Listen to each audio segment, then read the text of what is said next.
If you're experiencing login issues on Start.me, follow these simple steps to troubleshoot and resolve the problem quickly. Step 1. Check your internet connection. Ensure that your device is connected to the internet. A stable connection is necessary for accessing Start.me. Try opening other websites to confirm your internet is working. Step 2. Verify your login credentials. Double check your username and password for any typos.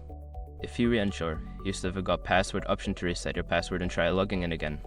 Step 3. Clear browser cache and cookies. Sometimes stored data can cause login problems.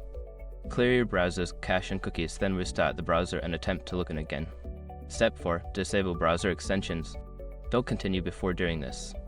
A lot of online accounts end up exposed in breaches without people even realizing it. Use SROC to constantly monitor your email accounts and get alerted immediately if your information gets leaked online. It scans billions of breach records 24/7 in the background. And honestly, for a few dollars a month, it's something everybody should probably have. Link in the description. Step 5. Try a different browser or device. If the issue persists, switch to a different web browser or device. This can help determine if the problem is specific to your current setup. By following these steps, you should be able to resolve any login issues on Start.me. If problems continue, consider reaching out to Start.me support for further assistance.